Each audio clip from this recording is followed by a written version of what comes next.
Welcome to Motivated to Lead podcast, helping you become a better leader. I'm your host, Mark Klingsheim. Hi, everyone. Thanks again for joining us for our podcast this week. My name is Mark Klingsheim with SEMA Partners. Each week, we interview leaders and they share lessons learned from their careers. Our goal is to help you become a better leader. This week, we're happy to have with us Molly Fletcher. Molly has been a sports agent, was one of the first female sports agents, was known as the female Jerry Maguire. She has negotiated over $500 million in contracts for hundreds of sports' biggest stars. And she is an entrepreneur. She is a speaker and an author. And she has been featured in ESPN, Fast Company, Forbes, and Sports Illustrated. She is the author of a new book entitled The Energy Clock, and we'll be talking about that new book and some of the lessons that she has learned in her career. She also has a podcast entitled Game Changers with Molly Fletcher. Encourage you to check that out. Look forward to our conversation today with Molly. Well, thanks everybody for joining us on our podcast this week. And it's great to have Molly joining us from Atlanta this morning. Great to have you, Molly. Thanks so much, Mark. It's a treat to be with you and all your listeners. This is great. Great. Well, I guess first off, could you give us just a little bit of your story, a little bit of your career journey? Sure, you bet. So I grew up in East Lansing, Michigan, played tennis at Michigan State, and then I wanted to get into the sports marketing business. And, you know, with all due respect to East Lansing, Michigan, I thought, man, I think there's, it's not the sports marketing mecca, right? Right. of the world. And so I literally packed up my car and moved down to Atlanta to try to find a job in sports. And long story short, after a couple years of some odds and ends things, I worked for the Super Bowl host committee. I worked for an outdoor adventure company and sort of networked my way to an opportunity where I worked for a small agency, and then saw an opportunity to go out and sign athletes and coaches and broadcasters. And so, I started really doing marketing and endorsement deals for the few athletes and coaches that we had. And then, began to understand the business model a bit better and said to the owner, gosh, what if we got more aggressive and went out and got players? And probably I'm standing there in a skirt or a pair of pink pants, right? And he's thinking, well, how's that going to work, right? Like, you didn't do this. I mean, you certainly didn't coach or play big league baseball or anything like that. But fortunately, he blessed it, and I put a business plan together and went after it. And, 18 years later, signed about 300 athletes and coaches and built a division of some pretty incredible guys and gals that we were able to serve. So it's been fun. And now I started writing books and speak. We have a training company and I speak and write, really to help people unlock, sort of, I think at some level, sort of this complacency that sometimes at times in our lives we can find ourselves in. And so how do we kind of get that moxie back inside of us and get unstuck and move forward and grow as an individual, and certainly to your listeners as a leader? Well, I like to ask this question of almost every guest that we have on is if you were able to spin back time and talk to a 22-year-old Molly, knowing what you know now, what advice would you give her? Be crazy curious, right? I mean, just be insatiably curious. To me, curiosity unlocks opportunity. And the more curious we can be, both externally and even internally, right? The more curious we can be, the more we can discover gaps. And the more that we can discover gaps, and in my opinion, the more we can connect, serve, solve, lead, and grow as an individual and certainly as a leader. So curiosity to me is a superpower and something that as leaders we need, both, as I said, internally and externally. I mean, one of the guys I had an opportunity to do a deal with once is Kevin Durant. And, here's a guy that's at the top of his game. I mean, he's a stud, right? I mean, everybody around that guy tells him he's the man. He's there. He's done it. But Kevin, as with all the best athletes in the world, say, there's more in me. I can get better. And he's insatiably curious about how to do that. And through that, it creates opportunities for him. And so, I think I was, probably a 7 on a 10 scale as far as curiosity when I got down to Atlanta and began to pursue a career in sports. But, I would tell people, be a 12, right? I mean, just because it unlocks tremendous opportunity for yourself and those around you. Any advice you received early on that you wish you would have ignored? The word no, right? I mean, right. To me, no is just feedback. I mean, that's what no is. And, people are going to tell you no. And I think, yeah, maybe we close the door and look inside ourselves and say, is there anything inside of that I need to listen to learn from? But I heard no all the time. I mean, as a female trying to get into the sports business to represent professional athletes that were generally males, people constantly said, like, I don't think you understand. I mean, like, you can't relate to these guys, or I was mistaken for the wife, or guys would come talk to me during batting practice and managers would yell at them for hitting on that chick behind home plate. And so I heard no all the time. And to me, if we can shift our mindset at some level to say, how can we have a limitless mindset, right? How can we recognize that there aren't barriers? There's just roadblocks that haven't been broken. So keep going and don't listen to the word no. Particularly if it's something that is really important to you. To me, it's going to be hard. It's going to be difficult, right? Leading, solving, serving, growing companies, it's hard. But if you want it bad enough, those no's are really just speed bumps that you drive over top of and keep going. So you've written, is it 5 books so far? Yes. And you've got a new book that's just recently came out and entitled The Energy Clock, 3 Simple Steps to Create a Life Full of Energy and Live Your Best Every Day.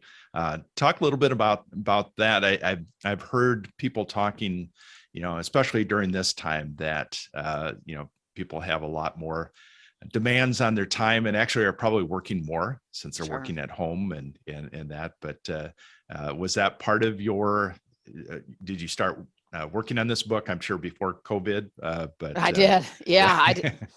Yeah, I never would have guessed, right? The timing of the release was a blessing, but to me, what I saw as an agent was that the linchpin for performance with great athletes is energy. It's not time.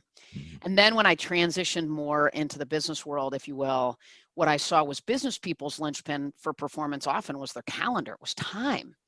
And so what happens is they accept one meeting after another, one Zoom call after another one, and then they find themselves exhausted and drained. And I think particularly, Mark, as you alluded to now, demand at some level for people is exceeding their capacity.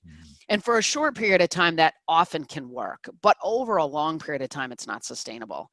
And what it does is it impacts our performance. It impacts our creativity. It impacts our curiosity. It impacts our ability to be creative, to solve, et cetera. So when our demand at scale continues to exceed our capacity, our performance slips.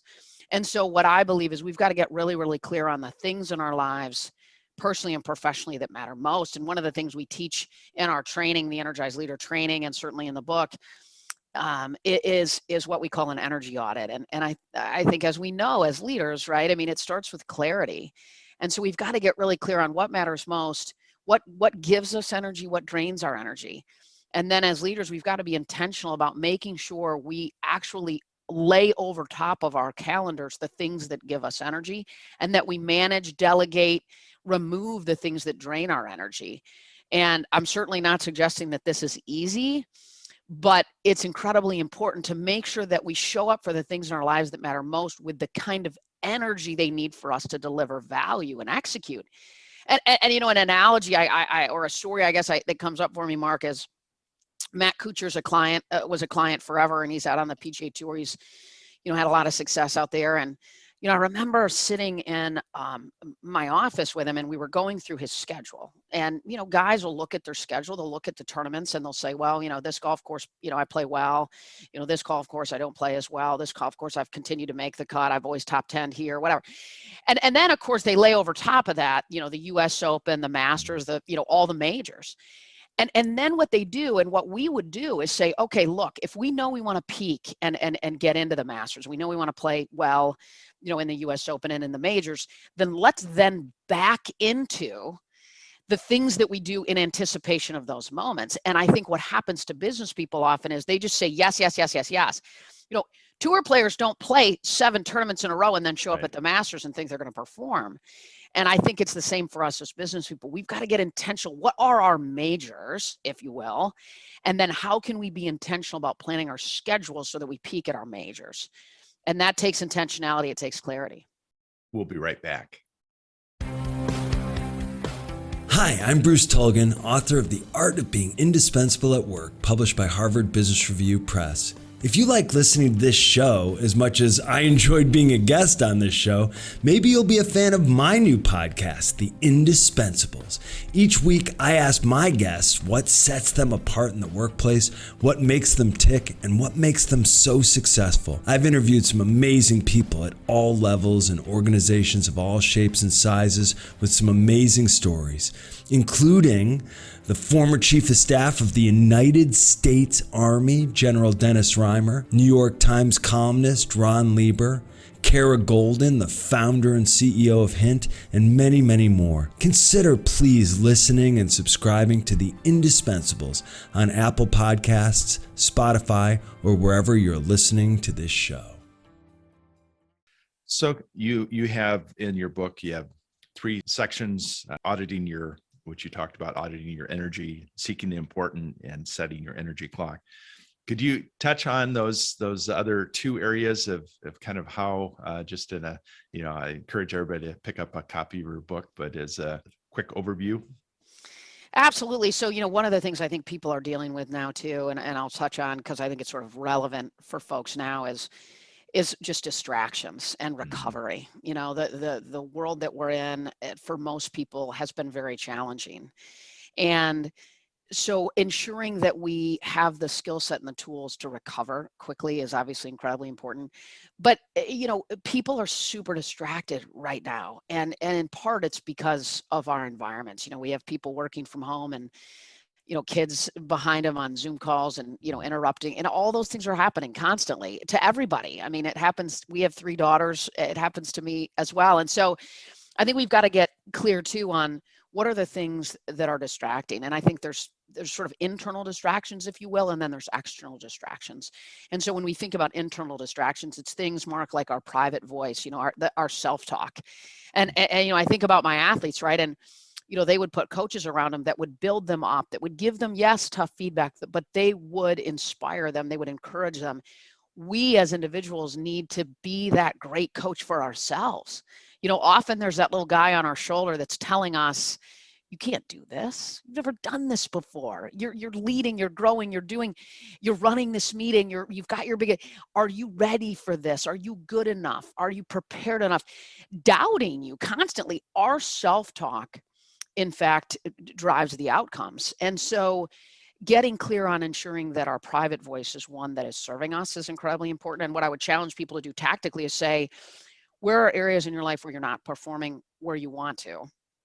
What is the story that you're telling yourself inside of that? And how can you shift the story to be one that will take you where you want to go, to do, in fact, what you know you can and what you want to do?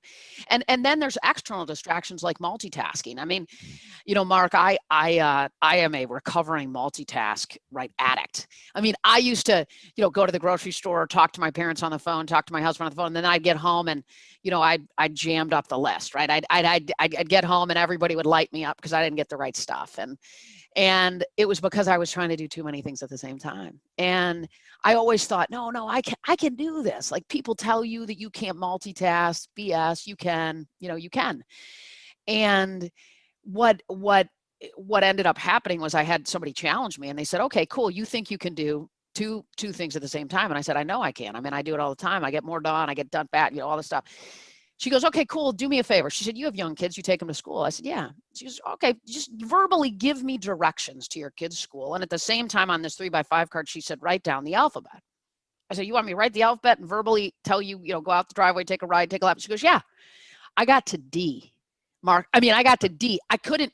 These are 2 pretty remedial tasks, right? Sure. And so there's external distractions that we deal with too. And so I think in life as leaders, we've got to get clear on what are those? How do we minimize those things in our lives? How do we manage those better so that we can be fully present? And at some level, in part, the other sections of the book talk about things like that. It talks about things like controlling the controllables. One of the things that great athletes do that I think we as leaders and business people can do is control what we can control. There's so much right now that is creating anxiety for people because they can't control so many things in their lives. And when we try to control things we can't, wow, you want to talk about getting exhausted. That'll drain you, right? So being intentional and saying, what can I control, and leaning into that attitude, mindset, effort, resilience, curiosity. And then what are the things that we can't? And we got to let go of what we can't. Serena Williams, she doesn't look out in the draw. You ask Serena, hey, look, if you win and you win and you win, then you play your sister. How do you feel about that? She didn't know. She doesn't care. Sure. She's going to play one match at a time, one point at a time. Great athletes do the same thing. And we as business people can lift that up as well. So in your book, I think it was in the beginning, you talked about having some family that you were having dinner with and you weren't present. Tell that story and just kind of the importance of that. I think you're right. The distraction is everywhere in our pockets. Is the biggest distractor probably of all. But talk about that lesson. Sure, Mark. I mean, it was kind of I think we all have moments in our lives where we kind of have the light bulbs go off. And that was one for me. I had gotten down to Atlanta. I'd been down in Atlanta for, I don't know, maybe a couple of years, but my parents and I are very close and, we talk all the time and they had landed and I picked them up at the airport and we went to this great restaurant for dinner. And I was early in my journey as an agent and we're sitting at lunch and I am so excited to see them. I mean, they are two at the time in my life, before I was married, the two most important people in my life. I mean, and we sit down at this really cool restaurant overlooking Piedmont Park in Atlanta. I mean, it's a beautiful day, skyscrapers. I mean, I'm in this big city, right? Chasing my dream. I'm here at lunch with my two most important people in my life and, kind of feeling proud around where I have sort of gone so far on my journey in Atlanta. And my phone rang the whole time we were at lunch. I mean, one athlete after another, one phone call after another. And I jumped up and took every single call for an hour and a half. And I remember after, the third or fourth call coming back to the table and I could tell my parents were disappointed and they had flown all this way. It was expensive. And they were really disappointed. And I remember my mom looked at me and she has the ability to say something in 2 words or 5 words that'll just shake me up, man. And she said, what do they want? And I said, oh, well, Mom, I mean, this guy's clubs didn't get there. He's frustrated because he needs his putter. And this baseball player's, dropped to the 8-hole in the lineup. And I am telling her with this level of energy and intensity that I am literally a heart surgeon standing over them, saving their lives. And she just looked at me and goes, wow. And I remember thinking, And the truth is, there are people listening that say, well, gosh, I mean, I got to take those calls, right? I mean, what are you saying, lady? Well, the truth is I had poured into those players. And you know what, if they went to voicemail for an hour and a half, I could pour into my mom and dad, and then I could call every single one of those guys back in an hour and a half. They weren't going to fire me. Right. They were not going to fire me. And what I did was I compromised both sides of the fence. I compromised with my parents in a big way. So it was a moment where I went, how can we be more intentional about being present? How can we pour into the people that we need to pour into when we can, but also be present for the people in our lives that matter most when we need to as well. So clarity to me is a starting point for all of us in that regard. Yeah, great advice. And I think I've noticed that a lot of we have social events. There are some people that and I've purposely made it just recently. I'm a recovering addict to my phone and trying hard, but thinking put it in another room and put it somewhere else that you can't automatically pick it up and look at it. But you've written several books, and for a new or an up and coming leader, sure. I know it's hard to ask an author what their favorite book is, but for that audience, the audience that we have that's kind of new and up and coming leaders, what of the 5 besides your most recent one, what other ones would you recommend for put at the top of the list? Yeah, sure. Well, one would be Crucial Conversations. I'm a big fan of that book. I think as a leader, one of the things that we have to do is have difficult conversations, and we have to do it certainly with love and with all of those things, but we have to have them. And, as leaders, we've got to create clarity, but we've also got to hold people accountable. And sometimes that's hard. So I'm a fan of that book. I think it's a great read. I think it's wonderful. The other one is a guy I actually had on my podcast, Greg McCune. He wrote a book called Essentialism. To me as leaders, it's incredibly important, right? What can you and only you do, and what can you give away? I think often as leaders, part of how you got there was you said, yes, yes, yes, yes, yes, I'll do it. I got it. Sure. And we got to let go with things so that we can do what only we can do, and we can give away things that others can do. And I think Greg speaks to that incredibly well in his book. And then another one I'm a fan of is James Clear wrote a book called Atomic Habits. And, as leaders, both for us and maybe for the people that we lead, he breaks down the ability to create powerful habits in a way that is really easy to understand and very easy to implement.